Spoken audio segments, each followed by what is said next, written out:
27장은 같은 거짓 선지자와 또 바벨론으로 포로를 갈 것이라는 예언의 이야기를 묻고 있어서 같은 장으로 학자들은 보통 분류를 합니다. 학자의 이야기에 중요한 것이 아니고 나의 눈으로 내가 문단 구분하고 정리하면 됩니다. 자, 시간상 27장 1절부터 3절은 이제 선지자를 보내가지고 이제 너희들이 왕의 목에다 걸고 너희들이 잘 따르라 그 선지자를 보낸 것이고, 바벨론이가 4절부터 7절까지는 성결하 바벨론을 항복해라 바벨론이 굉장히 정치적인 이슈 같은데 정치적인 이슈는 표면적인 것이고, 그래서 말씀 항상 앞뒤 전후를 생각해야 돼요. 정치적인 것이 아니고 바벨론을 우리는 누구한테 중국한테 소련한테 미국한테 일본한테 굴복해야 되자 이렇게 볼 수 있는데 그 내면의 이야기를 들어야 돼요. 그 다음에 8절부터 11절까지는 그렇지 않을 때에 너희들이 어떤 심판을 받게 될 것이다 그 이야기를 하고 있어요. 중요한 것은 이 이야기든 저 이야기든 하나님의 말씀을 정확하게 받아야 되고 말씀에 순종하는 것이 중요하다. 나의 인간적인 판단이나 정치적인 판단이나 사회적인 판단이나 지식과 학술의 판단으로 따르지 마라. 중요한 건 세상을 주관하시는 분은 하나님이시다. 그게 가장 중요한 기본 전체가 깔려야 됩니다. 자, 1절 읽겠습니다. 시작.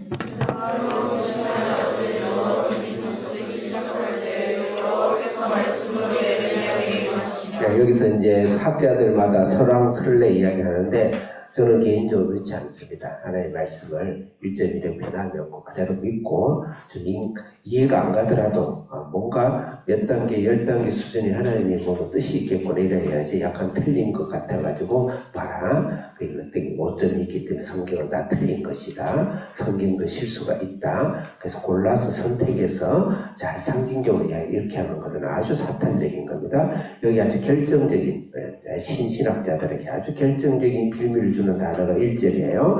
왜냐하면 요시아의 아들, 어제도 제가 여호와김을 요시아라 잘못 말한 것 같은데 이해를 해주시기 바랍니다. 요시아의 아들 여호와김이 다스리기 시작할 때에 여호와김이 나오고 그 다음에 3절에 보면 왕 시드기야 왕이 나와요. 시드기야 왕. 그러면서 줄곧 28장도 시드기야 왕이에요. 시드기야 왕을 이야기를 번역을 이걸 하면서 요시아 왕, 여호와김 왕을 잘못 썼다는 거예요. 근데 여호와김 이야기하고 나서 그 다음부터는 시드기야 이야기를 계속 한단 말입니다. 근데 요 차이는 한 10몇 년 정도 차이가 나거든요. 그 사건이 달라요. 이미 여호와김 다음에 여호와김, 그 다음에 시드기야 이렇게 벌써 왕이 3번이 바뀌는 상황인데 잘못된 것이다 이렇게 이야기하는데 그럴 수 있겠죠. 성경이. 그런데 그렇게 이야기하면 안 되죠. 그렇게 이야기하면 안 되고 이거 번역할 때 원본에서 번역할 때 복사본에 잘못됐지 않냐 이렇게 이야기하는데 그럴 수도 모르겠어요. 그것도 하나님의 전략인지도 모르겠죠. 예? 성령께서 성경을 기록했기 때문에 중요한 것은요. 저는 그렇게 보지 않고 이건 조금 해설이 필요한데 여호와김 때 이미 바벨론의 포로가 시작이 돼서 잡혀갔어요. 여호와김 때부터 바벨론의 침공을 받고 잡혀가기 시작한 거예요.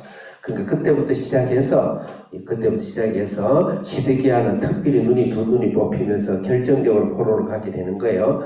그걸 이야기한 강조적으로 보면 되는 것이지 이것이 왜 금방 1절에는 여호와김 이야기했다가 한마디도 없고 시드기야 왕을 바뀌냐 봐라 번역이 잘못됐다 그렇지 않다는 걸 제가 변명을 드립니다. 2절 읽겠습니다. 시작. 여호와께서 이와 같이 내게 말씀하시되 너는 줄과 멍에를 만들어 내 목에 걸고 너 줄과 멍에를 내 목에 걸어라. 줄과 멍에는 줄은 알겠고 멍에는 뭐예요? 그 다음 멍에의 목적은 무엇이죠? 소에다 일을 시키기 위해서 무거운 마차를 끈다든지 무거운 쟁기질을 할 때 멍에를 씌웁니다. 이제 목사님들 어릴 때 농촌에 살아봐서 알죠? 멍에. 그러면 그 일을 안 할 때는 멍에를 씌우지 않아요. 항상 멍에를 달고 다니지 않습니다. 그것도 힘드니까 일을 시킬 때만 멍에를 씌워요. 그래서 어쨌든 그 멍에를 목에다가 이렇게 걸고 그리고 그 다음에 3절 읽겠습니다. 시작. 시리아를 불어 예루살렘의 온 사신들의 손에도 그것을 주어 에돔의 왕과 모압의 왕과 왕과 두로의 왕과 시돈의 왕에게 보내며 네, 여러분 26장에도 그렇지만 27장에 왕이라는 단어가 굉장히 많이 나와요. 유다왕 요시야, 3절에 유다왕 시드기야, 그 다음에 에돔왕, 모아왕, 암모왕, 두로왕, 시돈왕, 왕. 물론 설명하려고 그러겠지만 하나님 성령께서는 입체적으로 우리에게 말씀 주시는데 왕이 왜 왕에게 멍에를 씌우냐는 것이죠. 왜 나라에게 백성에게 씌우면 좋겠는데 내가 왕이 되지 말라. 우리 이렇게 적용할 수 있겠죠. 내가 인생의 왕이 되지 말아라. 네? 왕이 전부가 아니다. 하나님의 왕이시다. 너와 내 자신의 왕. 우리는 내가 다 왕이잖아. 네? 모든 이 세상이 나를 중심으로 돌잖아요. 거기다 멍에를 씌워라. 멍에를 씌워 네가 왕이 되지 마라. 너를 절제하고 너를 죽이고 십자가에 못 박아라. 그 장사 지내라. 그렇게 우리가 적용을 할 수 있겠죠. 그래서 왕이 되지 않기를 원하는 하나님은 유일한 왕이셔요. 하나님은 나의 주인공 왕으로 섬기도록 하자. 그 다음에 마태복음 11장 28, 30절 수고하고 무거운 짐진 자들아 다 내게로 오라. 그러고 나서 나의 멍에는 쉽고 가볍다. 쉽다 그랬어요. 예수님의 멍에를 메어라. 예수님의 멍에를 메어라. 예수님으로 왕을 삼아라. 예수님께 순종해라. 예수님의 순종을 배워라. 예수님 그렇게 우리가 적용하면서 혹시 내가 내 인생의 왕으로서 너무 당연하게 살아가고 있지 않는지 적용할 필요가 있다. 4절 읽겠습니다. 시작. 그들에게 명령하여 그들의 주에게 말하게 하기를 오늘 여호와 이스라엘 하나님께서 이와 같이 말씀하시되 너희는 너희의 주에게 이같이 전하라. 여기서 이제 바벨론을 주로 이야기하지만 너희가 주인이 되지 말라 똑같은 의미로 5절 시작. 그들의 큰 능력과 나의 천둥발로 여호와 세상에 있는 사람과 숙제를 올리고 내가 위에 오른 사람에게 그것을 주었노라. 하나님의 능력과 하나님의 팔로 이 땅과 사랑과 신성을 만들었다. 그리고 복이 좋은 옳은 사람에게 주었다는 거 하나님이 원하는 사람에게 주었다 이 말이에요. 그 사람이 도덕적으로 하나님 잘 믿어서가 아니고 모든 주권은 하나님이 주권자다 이 말이죠. 이 세상을 만들고 주권고 역사의 주권자다. 여기 이제 바벨론을 사실 이야기를 하는 건데 하나님께서 이제 역사의 주권자라는 것을 말씀을 하고 있는 것입니다. 네, 그래서 우리가 6절 읽겠습니다. 6절 시작.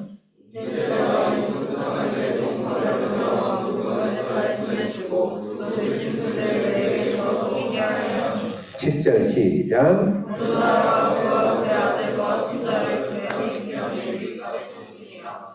또한 많은 나라들과 큰 왕들이 그 자신을 섬기리라. 아멘. 그래서 하나님께서는 역사를 주관하시는 분이다. 바벨론 우리의 성경에 저기 5대 제국이 있는데 특히 다니엘을 생각해. 다니엘서 5대 제국이 바벨론부터 이야기해요. 성경에서는 구속사 예수님이 오시고 이 세상을 심판하시고 이 세상을 주관할 때 아주 상징적인 다섯 제국을 이야기하는데 첫째는 바벨론입니다. 그 다음 그 바벨론을 멸망했던 메데파사 페르시아 제국, 그 다음 그 페르시아를 멸망시켰던 헬라 제국, 알렉산더 대왕, 요새 우리가 그 사대년 하면 돌아다니는 도시들이 있죠. 헬라 제국. 그 다음 그 헬라 제국을 멸망시킨 결정적인 로마.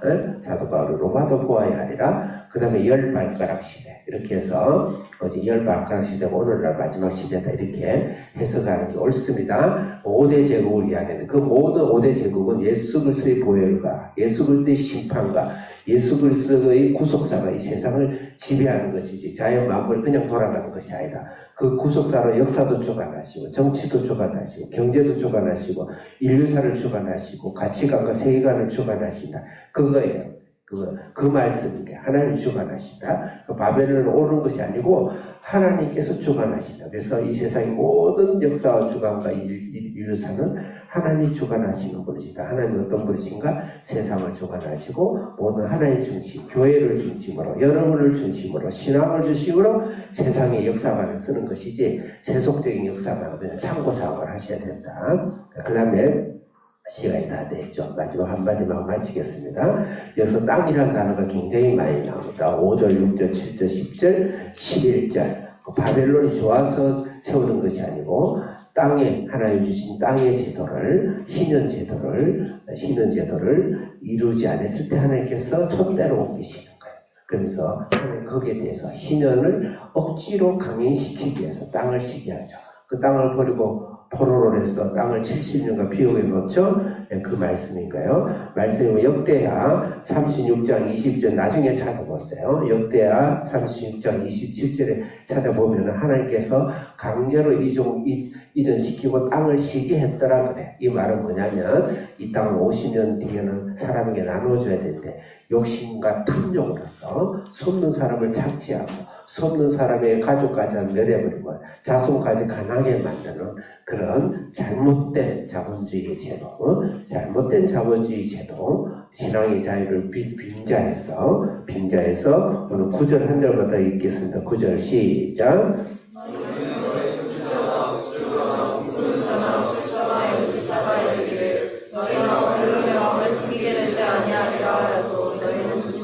그래서 말씀을 떠나 있는 모든 사역자는 선지자 복수를 꿈꾸는 자로서 오늘 성경 사역 조심해야 돼요. 자기 주머니 채우고 자기는 자가 비행기 타고 다니고 왕궁 같은 데서 자면서 씩 해가지고 귀신 한번 쫓아주고 그 다음에 병 한번 고치고 그래서 성령사의 용을 얻어먹는 거예요. 성령사의 실제를 좀 더 부인하려고 해요. 그렇지 않아요. 사도 바울처럼 복음을 위해서 그 다음에 복음을 위해서 쓰는 그런 성령사역자가 돼야지. 그렇지 않은 것은 전부 다 목술자고 점치는 자고 꿈꾸는 자 같은 자다. 하나님의 말씀을 떠나는 그런 사역자가 되면 안 되고 신앙이 되면 안 되겠다. 살아계신 하나님 아버지, 우리가 이 땅에서 하나님의 말씀을 떠나버렸을 때 우리는 강제로 하나님의 이 세상에서 대가를 지불해야 되는 이 세상에 우리가 이 세상의 실력과 하나님의 정의와 생명과 또 영적인 보호뿐만 아니라 육신의 양식까지 나눠줄 수 있는 그런 실력자와 우리 직업과 사업을 축복해 주옵소서. 예수님의 이름으로 기도합니다. 아멘.